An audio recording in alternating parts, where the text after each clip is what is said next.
lahat. Si Pastor Murada po ng Batikan Bible Baptist Church ay nagpapasalamat na tayo po sa kabila ng hindi nakakapunta tayo sa ating sambahan. Pwede pa rin po tayong manambahang sama-sama. Kaya magandang gabi po. Sana'y pagpalain tayo ng Diyos sa ating gagawing pagsambat, pagpupuri sa ating Diyos. Kagalakan ko po na i-announce ulit ngayon, sa Miyerkules ay ganap na alas 8 ulit ng gabi. Sa atin naman pong gabi ng pag-aaral ng tungkol sa pagtatapat at panalangin sa ating Diyos. Dalhin po din ninyo ang inyong mga bahagi sa simbahan. Lahat naman po ng bahay ay mayroong pasis ang isa. Pwede niyong dalhin ang ating mga tulong sa gawain at gagalakan po namin na kayo ay naging kabalikat sa gawain nito sa inyong pagtatapat, sa pagsamba at pananalangin na siyang naging dahilan ng paglago ng gawain natin. Kaya huwag kalimutan po ang ating mga responsibilidad. Ngayong gabi, kagalakan po namin muli kayong makaniig at makalapit sa ganitong paraan ng pagsamba at pag-aaral ng salita ng Diyos na minsan ay nagbago ng buhay po namin nang siya, si Kristo, tanggapin natin bilang tagapagligtas at Panginoon. Siya na hindi nagbabago sa kanyang pag-ibig sa atin. Siya na hindi nagbabago ng kanyang biyaya sa atin. Kagalakan po natin muli na siya ay sambahin. Tayo po muna ay manalangin at hilingin natin sa Diyos ang kanyang mayamang biyaya sa atin. Manalangin po tayo. Dakilang Diyos, kagalakan po namin ilapit ang pag-aaral na ito sa inyo. Kagalakan po namin ikaw ay sumaamin sa ganitong mga pag-aaral, sa ganitong mga paglilingkod, sa ganitong pagsambang sama-sama, sa kabila man ang kaming magkakalayo, ay mayroon kaming isang espiritu, isang pagnanais na kayo sambahin, dakilain at purihin bilang aming tagapagligtas. Manong pagpalain niyo po ang aming paglilingkod ngayong gabi, mga kapatid namin sa malayong lugar, mga kapatid namin na nasa ibang bansa ay pagpalain mo. Paligtas din sila sa mga karamdaman at tulungan mo silang lalong maging malapit ang kanilang puso sa iyo. Pagpalain mo mga kapatid namin may karamdaman at pagalingin. May problema ay malutas. Ang nangangailangan ay makasumpong ng niyaya. At salamat po. Kahit mahina, pwedeng lumakas. Kahit hindi malago, ay pwedeng lumago. At higit sa lahat, magbunga kami sa aming mga sambahayan. Kung mayroon kaming kasama sa tahanang hindi ligas, tulungan niyo po na sila'y aming maakay. Ngayong nakikita na namin, malapit na kayo sa inyong pagbabalik, sana'y walang maiiwan sa sambahayan po namin. Kaya pagpalain niyo po ang muli namin pag-aaral at kayo po ang mangunat magpala sa lahat ng mga salita na aming pag-aaralan. Kagalakan po namin na ipagkatiwala ang lahat ng ito at ano man ang aming kasalanan, pagkukulang, pagkakamali, at mga dapat pang madagdag sa buhay Kristiyano namin, tulungan mong mapasaan. Ito po'y dalangin at pasasalamat po namin sa pangalan ni Jesus. Amen. Amen. Isang awit po natin, ang pamagat po, si Jesus ay kaibigan. Sige po, awitin po natin, kung makikiawit po kayo, o siya may. Git.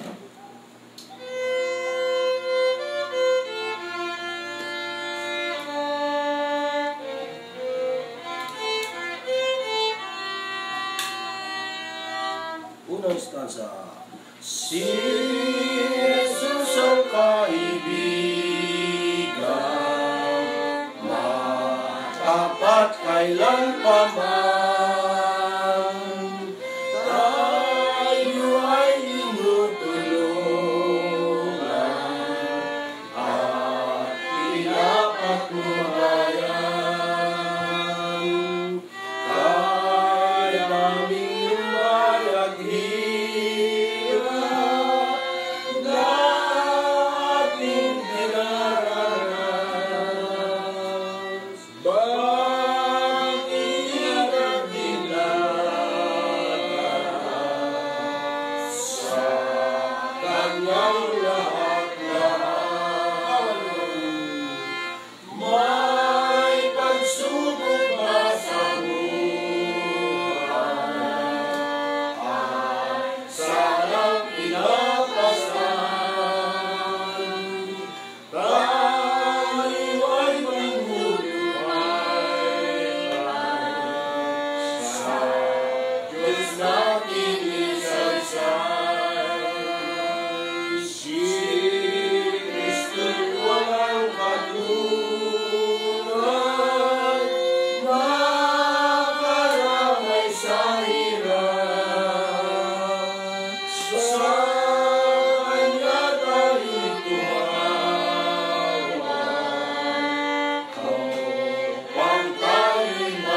Sadis nating idalangin at tayo'y aalipin. Kaibigan may lumimot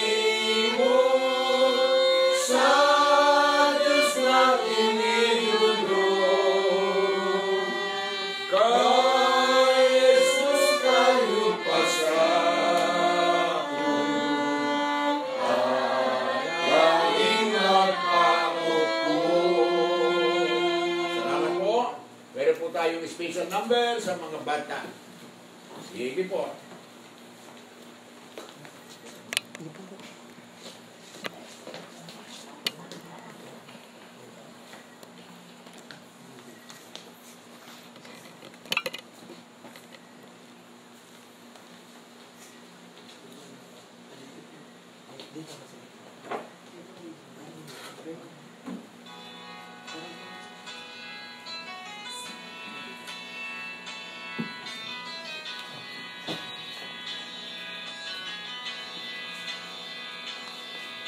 Before the fall of man, God had a perfect plan.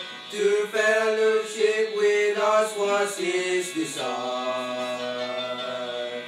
But Adam disobeyed, to sin became a slave. Now a perfect sacrifice would be required. An offering must be made, the sin debt must be paid, so God and man could reconcile be. So Jesus said, I'll go, because He loved me so. He shed His blood in patience, penalty. He gave Himself to pay a debt I could not pay when I was lost. He gave Himself to be my way, though I deserved to be upon the cross that day. In love He took my place, in love He took my place, and gave Himself.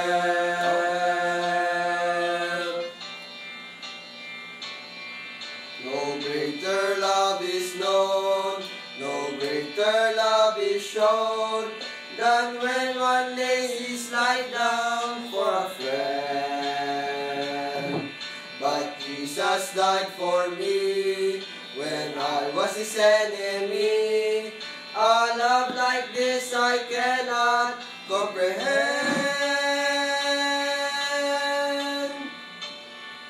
He gave Himself to pay a debt I could not pay when I was lost. He gave Himself to be my way, though I deserved to be upon the cross that day. In love He took my place, and gave Himself.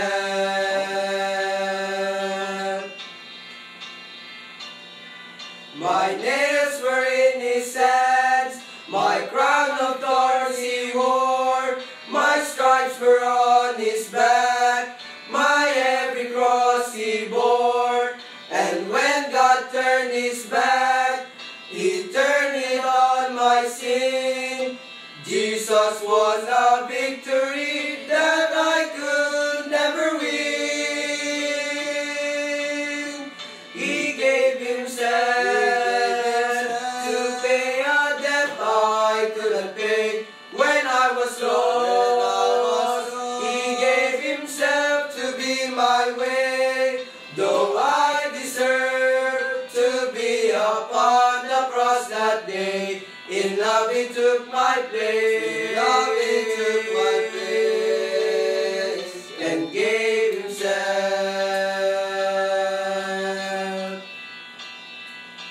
In love He took my place, in love He took my place, and gave Himself.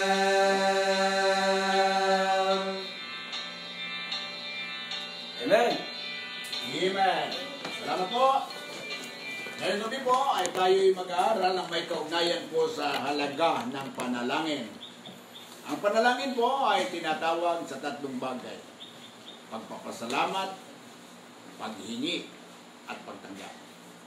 Kaya ngayong gabi, ang ating pong aralin ay nasa aklat ng mga taga-Roma, pangkat pong 12, at pag-aaralan po natin ang talatang 11 pababa.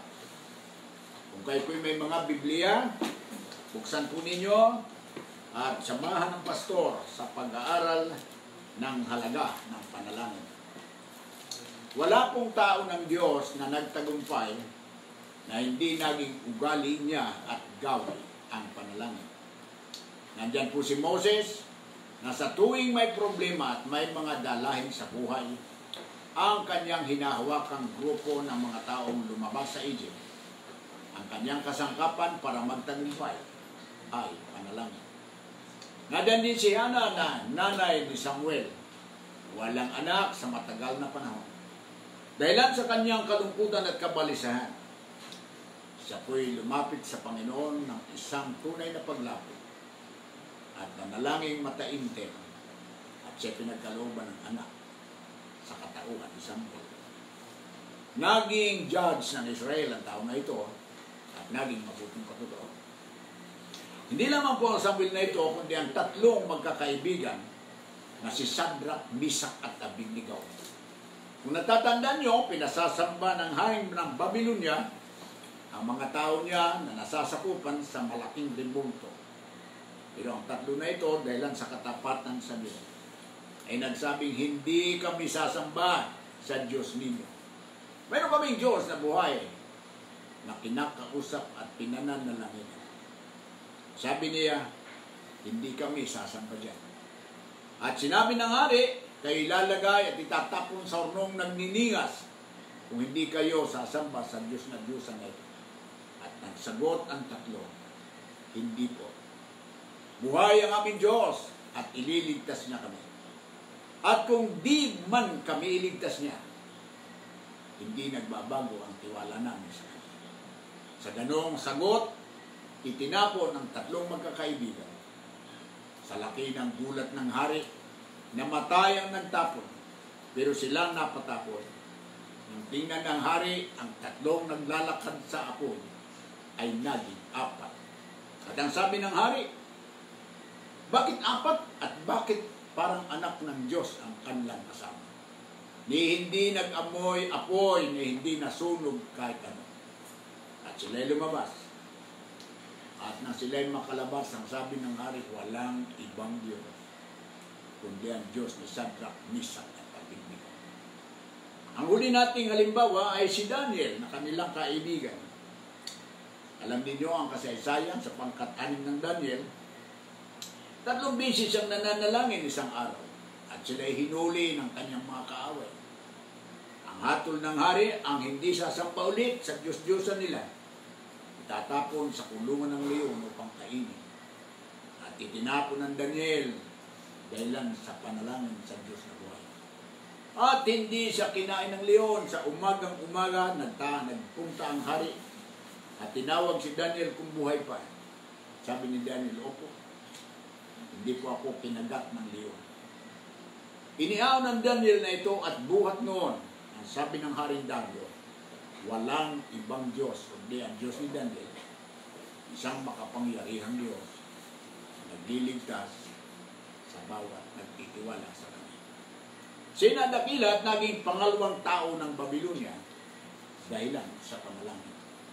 Ngayong gabi, tatalakayin po natin ang halaga ng panalangin sa ating panahon ngayon. Ang sabi po sa Roma 12, talata pong 11 pababa, hanggang sa huling talata na nga naman, ay subaybayan po ninyo at babasahin ko. Talatang 11 ng 12 pangkat ng Roma. Huwag mga tamad sa pagsusumikap.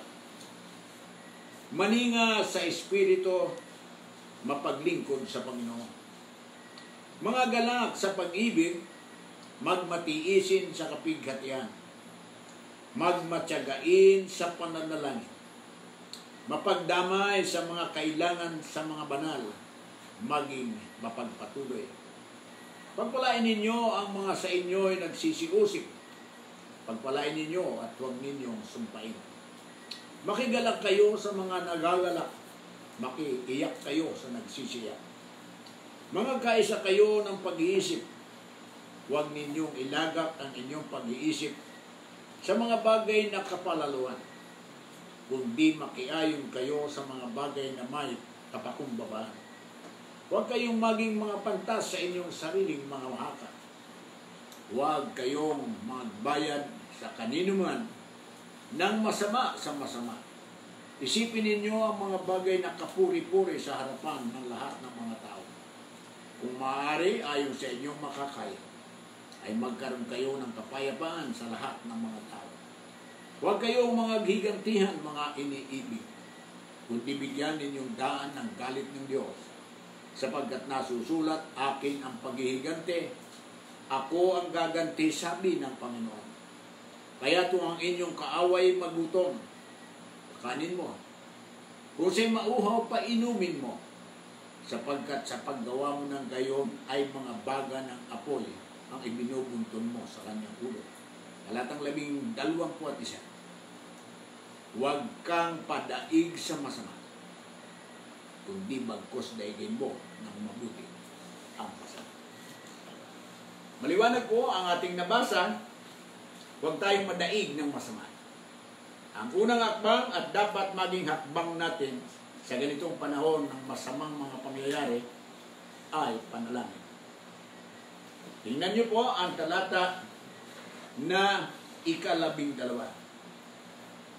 Mga galak sa pag-asa, magmatiisin sa kapighatian, magmatyagain. Ano ba ang salitang matyaga? Ang ibig sabihin, walang pagod, hindi halos napapagod. Nagpapatuloy po ang buhay Kristiyano at titibay lang po tayo sa panalangin. Wala pong taong nagtagumpay, walang taong nakapagpatuloy na hindi naging kasakapan niya ang panalangin.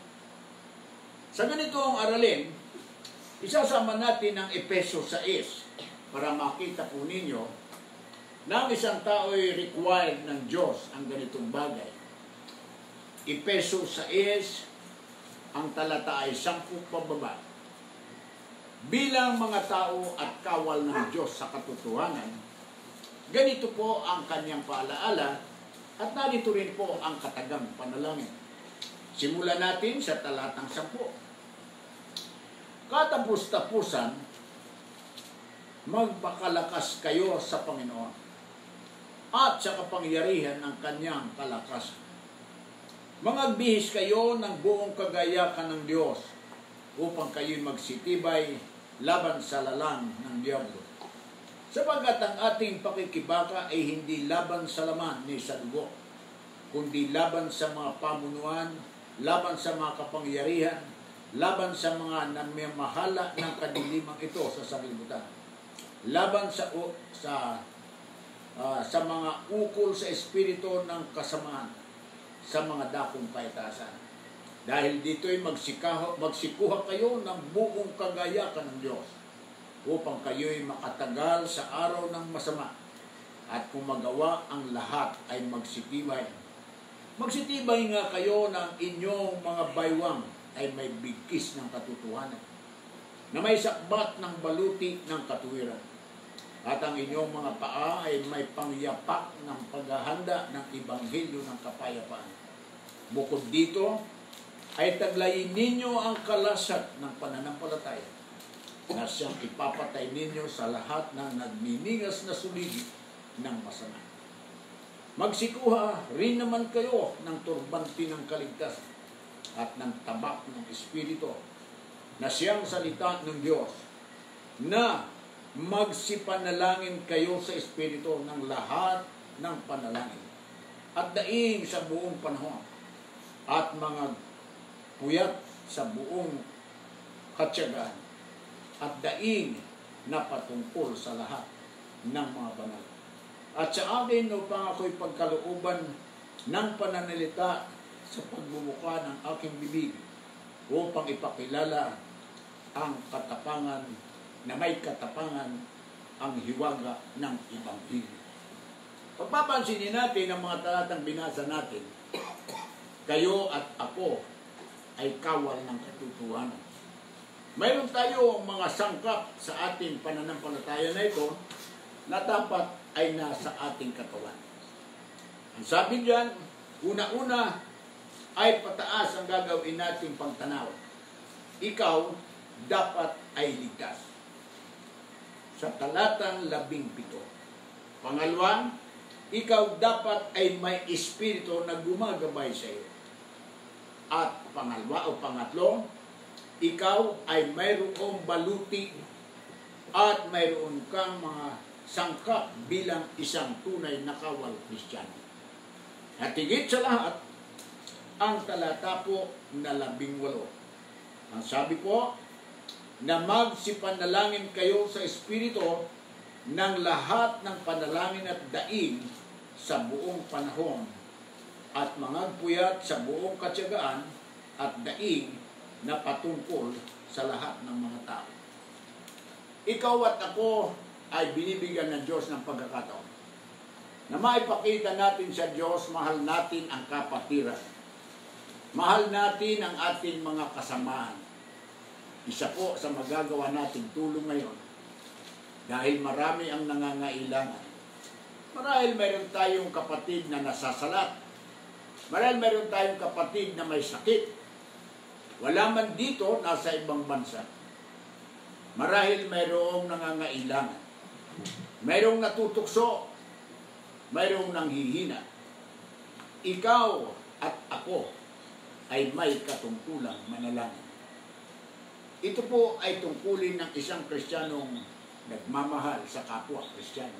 Dahil sabi diyan, magsipanalangin kayo sa Espiritu sa lahat ng panalangin at daing sa buong panahon at mangagpuyat sa buong katyagaan at daing na patungkol sa lahat ng mga banal. Alam niyo po, ang panalangin, malaking katuwa ng Diyos na makitang marunong kang magmalasakit sa iyong kapatid. Marami tayong namumroblema marahil. Buhat po nang pumutok ang taal. Ngayon ay may ganitong COVID-19. Hindi na nga tayo makapunta sa sambahan natin, mga kapatid. Pero pwede tayong magkaugnay-ugnay, pwede tayong magkatulungan at magkaalalahanan sa larangan ng panalangin. Gawin natin itong isang ugali at isang gawain para sa atin at sa ating kapwa mananampalataya. Sumunod na talata, tingnan natin ang Pilipos, ang pangkat ay 4. At tingnan nyo ang talatang 6 at 7. Ang sabi po sa Pilipos, pangkat 4, 6 at 7.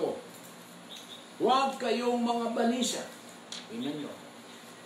Huwag kayong mga balisa sa anumang bagay, kundi sa lahat ng mga bagay sa pamamagitan ng panalangin at daing, na may pagpapasalamat ipakilala ninyo ang inyong mga kahilingan sa Diyos.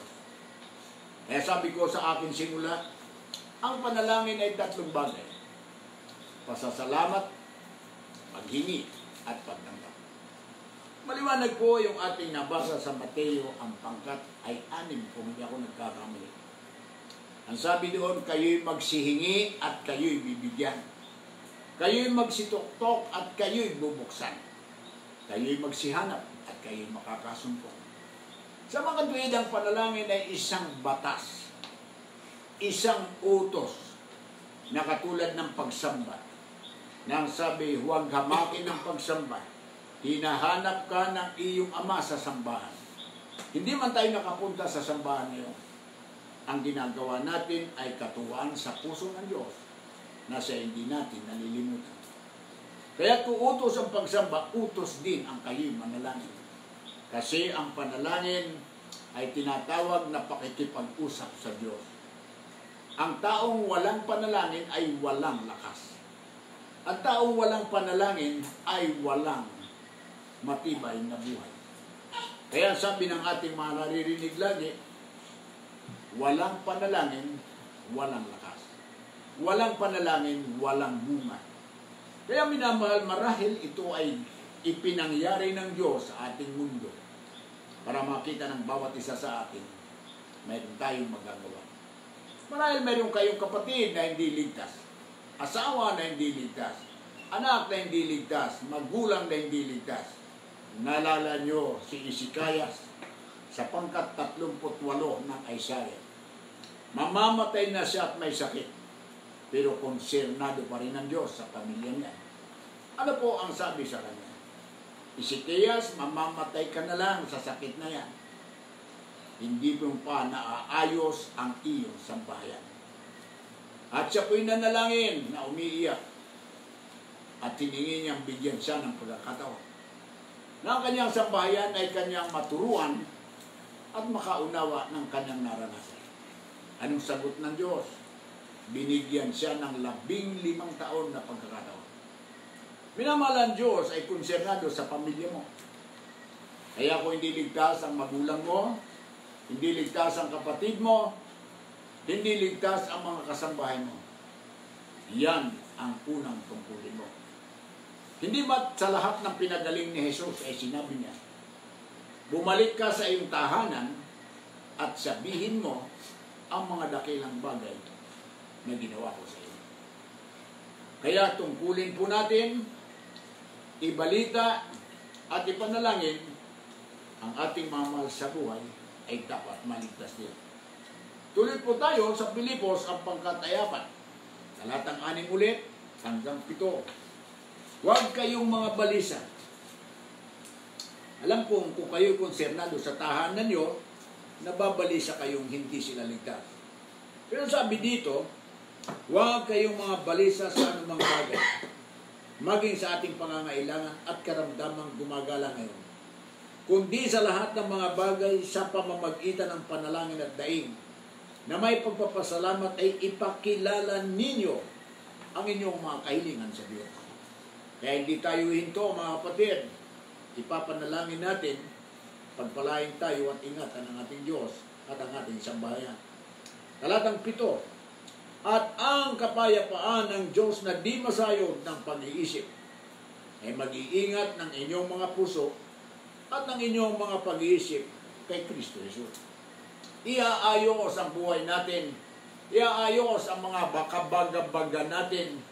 At ang sabi diyan, ang kapayapaan ng Diyos na di masayod ay sasayo. Kumusta ang tahanan mo? Kumusta ang buhay mo? Payaka pa ba sa ganitong sitwasyon? Ikaw ba'y lubos na nagtitiwala sa ating Diyos?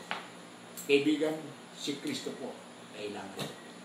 Kung hindi ka ligtas, dapat mo siyang tanggapin. Kung ligtas ka, magtapat ka at laging magtiwala sa Panginoon. Ulitin ko ang talatang 7. At ang kapayapaan ng Diyos na di masayod ng pag-iisip ay mag-iingat ng inyong mga puso at ng inyong pag-iisip kay Kristo. At iisip at puso natin ay aayusin ng Diyos sa ating kapakinabangan. Ikaw ay papayapain. Huling talata po natin sa unang Pedro 4. Ngayong tayo'y nababalisa, hindi tayo makalabas, wala tayong mapuntahan. Bagamat mayroong isang pwedeng lumabas sa ating tahanan. Kaibigan, may payo ang Diyos sa atin. Unang Pedro 5, ang talata po 6 at 7. Ang sabi po ng Biblia, kayo'y mga pakababa sa ilalim ng makapangyarihang kamay ng Diyos, upang kayo'y kanyang itaas sa kapanahon. Nala po ba niyo ang talata sa Juan 15:5? Ang sabi ni Jesus, kung ako'y hiwalay sa inyo at kayo'y hiwalay sa akin, ay wala kayong magagawa. At kung kayo'y nasa akin, ang lahat ay magagawa natin. Kaya nga po yung ating araling walang imposible sa Diyos, itutuloy natin yan. At samantala, akin pong tinuturuan ng sarili ko, inihahatid ko ang karanasan ko. Naging aming ugaling mag-asawa na nalanas. Nakita namin wala kaming ibang magagawa kung wala ang Diyos. Siya ho ay mabuting kaibigan. Pinakamabuting katulong at kasama sa lahat ng panahon. Bakit hindi natin siya pagkatiwalaan sa ganitong pagkakataon? Mahirap ang buhay at hihirap pa po ito. Sapagkat basahin nyo mamaya bago matulog ang Mateo 24. Nakalagay po ron, simula ng kahirapan. At ito po'y ginagawa ng Diyos upang ang malalim na pagkatulog sa kasalanan ng ating kababayan at sa mundong itong magulo ay gisingin sa ganitong paraan. Kaya kayo at ako dapat manalangin at magpatuloy na manalangin. Ating basahin ang talata pong huli, 5 at talatang 6 at 7. Kayo'y mga pagpakababa sa ilalim na makapangyarihang kamay ng Diyos o kung kayo kanyang itaas sa kasanaman. Sila po, maaaring mag-ahon sa problemang kinalalagyan natin ngayon. Baka po lumala ang sakit na ito at tayo sa ating narinig na balita, posibleng umabot ng 6 na buwan. Sana yun. Pero kung ipapaintulot ng Diyos at paraan upang siya'y magparamdam na siya'y babalik, tungkulin natin ang maging trabaho.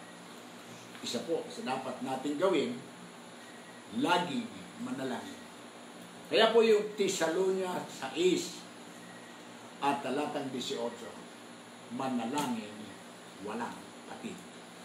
Huling talata po natin, ang talatang 7 ng unang Pedro 5, na inyong ilagak sa Kanya ang lahat, everything, ang lahat ng inyong kabalisahan, sapagkat kayo ipinagmamalasakit niya.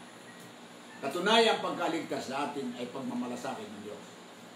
Ang pagkaligtas sa atin ay pagmamahal ng Diyos. Ang pagkaligtas sa atin, isang dakilang pagpapakasakit na ipinagmalasakit ng Diyos sa iyo at sa atin. Gawin mo siyang mabuting kaibigan at katulong sa lahat ng panahon. Lagi mo siyang pagtiwalaan, lagi mo siyang asahan, lagi mo siyang kausapin sa panalangin at hindi ka niya bibiguin.